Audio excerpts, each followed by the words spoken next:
Assalamualaikum warahmatullahi wabarakatuh. Perkenalkan, nama saya Lili Kawanda dengan NIM A221224140. Saya dari kelas E, program studi pendidikan biologi. Nah, kali ini saya akan menjelaskan materi mengenai sistem endokrin atau hormon, sistem indera penglihatan dan pendengaran pada hewan, sistem indera penciuman, pengecap dan kulit pada hewan, serta sistem reproduksi pada hewan. Nah, langsung saja kita akan menjelaskan sistem endokrin. Sistem endokrin pada hewan adalah jaringan kelenjar dan organ yang menghasilkan hormon. Hormon adalah pembawa pesan kimiawi yang diangkut melalui aliran darah untuk mengontrol berbagai fungsi tubuh seperti pertumbuhan, metabolisme, reproduksi, dan respon terhadap stres. Lalu kita masuk ke sistem endokrin. Sistem endokrin ditemukan pada semua hewan dari invertebrata paling sederhana hingga vertebrata paling kompleks. Namun, kompleksitas sistem endokrin bervariasi tergantung pada spesies hewan. Hewan invertebrata memiliki sistem endokrin yang relatif sederhana dengan hanya beberapa kelenjar yang menghasilkan sejumlah kecil hormon. Hewan vertebrata di sisi lain memiliki sistem endokrin yang jauh lebih kompleks dengan banyak kelenjar yang menghasilkan berbagai macam hormon. Lalu kita masuk ke komponen pertama sistem endokrin. Yang pertama itu ada kelenjar, endokrin, hormon, reseptor, dan sistem umpan balik. Lalu ada fungsi sistem endokrin. Yang pertama, pengaturan pertumbuhan dan perkembangan. Lalu yang kedua, pengaturan metabolisme. Dan yang ketiga, pengaturan reproduksi. Dan yang keempat, tanggapan terhadap stres. Lalu, gangguan pada sistem endokrin. Gangguan sistem endokrin hewan dapat terpengaruh oleh sejumlah faktor termasuk penyakit, cedera, dan paparan racun.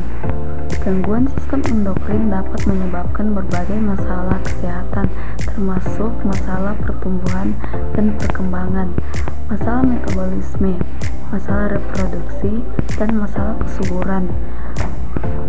Contohnya diabetes dan kanker. Lalu di sini ada sistem endokrin pada hewan vertebrata dan invertebrata.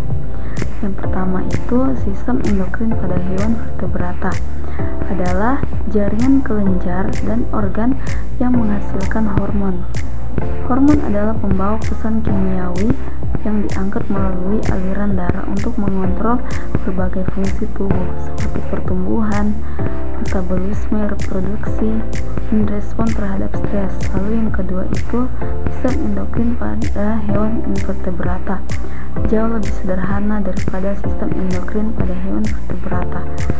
Hewan invertebrata tidak memiliki kelenjar endokrin yang kompleks seperti hewan vertebrata, dan hormon mereka sering diproduksi oleh sel atau kelompok sel yang tersebar di seluruh tubuh.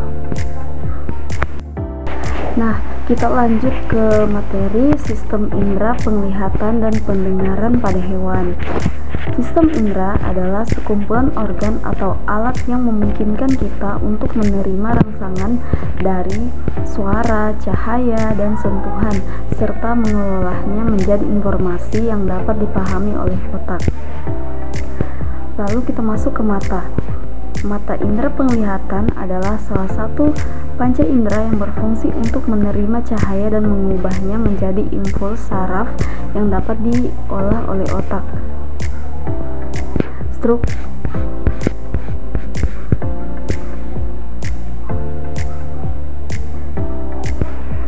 Struktur mata pada hewan dapat bervariasi tergantung pada spesies dan lingkungan hidup mereka. Nah, kita masuk ke struktur mata. yang terdiri dari kornea, iris, dan pupil, lensa, tapetum lucido, sklera, dan koroid, saraf optik, dan retina. Lalu di sini ada pengaturan cahaya. Mata hewan memiliki berbagai struktur yang beradaptasi untuk mendeteksi cahaya dan menghasilkan respons terhadap berbagai jenis sel fotoreseptor seperti batang dan kerucut hadir dalam mata hewan untuk mendeteksi intensitas, warna, dan arah cahaya.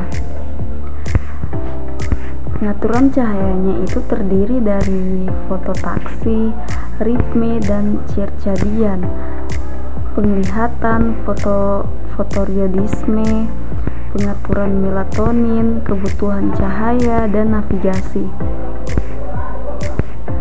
Lalu di sini kita masuk ke akomodasi. Akomodasi adalah proses di mana mata vertebrata mengubah kekuatan optiknya untuk mempertahankan gambar yang jelas atau fokus pada suatu objek ketika jaraknya bervariasi. Akomodasi adalah suatu mekanisme di mana mata merubah kekuatan refraksinya dengan merubah ketajaman lensa kristal.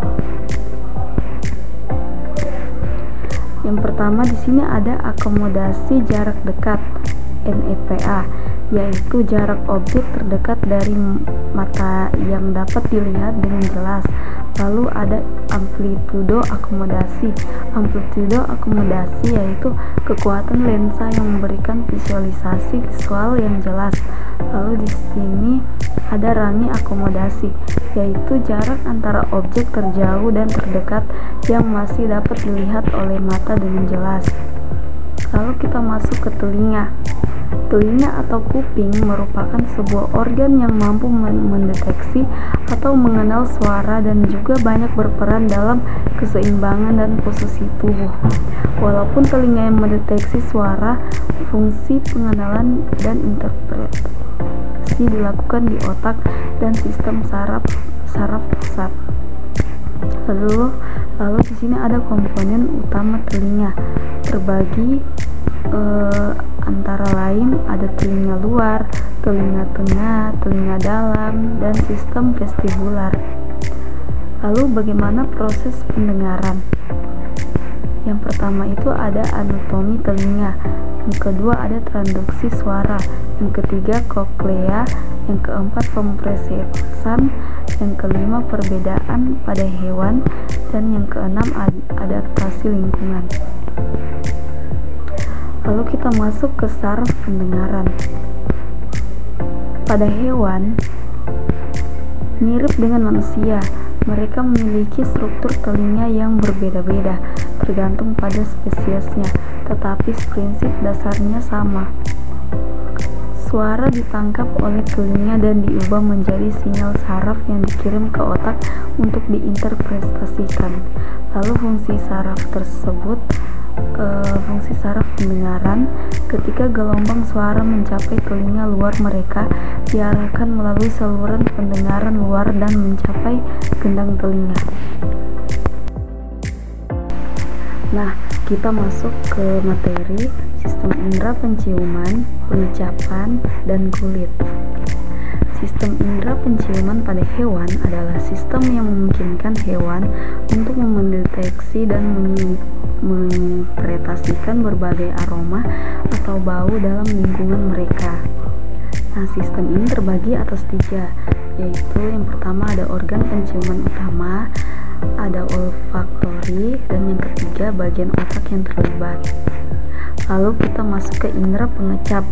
Sistem indera pengecap pada hewan adalah sistem yang memungkinkan hewan untuk mendeteksi dan membedakan rasa makanan yang berbeda. Lalu ada komponen dari sistem indera pengecap.